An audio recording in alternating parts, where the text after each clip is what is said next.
Lyra. Chapter 1. On very still nights, sometimes we can hear them chanting, calling for us to die.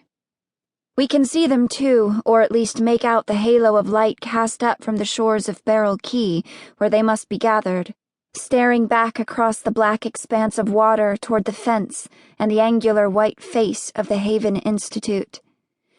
From that distance it must look like a long green jaw set with miniature teeth. Monsters, they call us. Demons. Sometimes on sleepless nights we wonder if they're right. Lyra woke up in the middle of the night with the feeling that someone was sitting on her chest. Then she realized it was just the heat, swampy and thick, like the pressure of somebody's hand. The power had gone down. Something was wrong. People were shouting, doors slammed, footsteps echoed in the halls. Through the windows she saw the zigzag pattern of flashlights cutting across the courtyard, illuminating silvery specks of rain and the stark white statue of a man reaching down toward the ground, as though to pluck something from the earth. The other replicas came awake simultaneously. The dorm was suddenly full of voices, thick with sleep. At night it was easier to speak. There were fewer nurses to shush them. "What's wrong?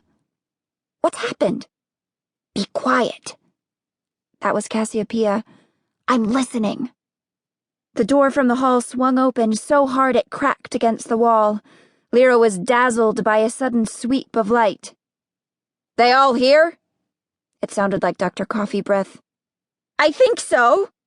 Nurse Don't Even Think About It's voice was high and terrified. Her face was invisible behind the flashlight beam. Lyra could make out just the long hem of her nightgown and her bare feet. "Well, count them." "We're all here," Cassiopeia responded. One of them gasped. But Cassiopeia was never afraid to speak up. "What's going on?" "It must be one of the males," Dr. Coffee Breath said to Nurse Don't Even Think About It, who was really named Maxine. "Who's checking the mails?" "What's wrong?" Cassiopeia repeated. Lyra found herself touching the windowsill, the pillow, the headboard of bed number 24. Her things, her world.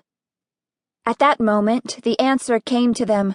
Voices shrill calling to one another, "Code Black! Code Black! Code Black!" Almost at the same time, the backup generator kicked on. The lights came up, and with them, the alarms. Sirens wailed, lights flashed in every room, everyone squinted in the sudden brightness. Nurse Don't Even Think About It stumbled backward, raising an arm as though to shield herself from view.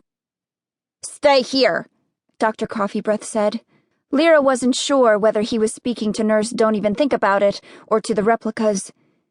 Either way, there wasn't much choice. Dr. Coffee Breath had to let himself into the hall with a code. Nurse Don't Even Think About It stayed for only a moment, shivering, her back to the door, as if she expected that at any second the girls might make a rush at her. Her flashlight, now subsumed by the overheads, cast a milk-white ring on the tile floor. "Ungrateful," she said, before she too let herself out. Even then they could see her through the windows overlooking the hall, moving back and forth, occasionally touching her cross. "What's Code Black?" Rose asked, hugging her knees to her chest. They'd run out of stars ever since Dr. O'Donnell, the only staff member Lyra had never nicknamed, had stopped giving them lessons. Instead, the replicas selected names for themselves from the collection of words they knew, words that struck them as pretty or interesting. There was Rose, Palmolive, and Private. Lilac Springs and Tide. There was even a fork. As usual, only Cassiopeia, number 6, one of the oldest replicas besides Lyra, knew. "Code Black means security's down," she said. "Code Black means someone's escaped."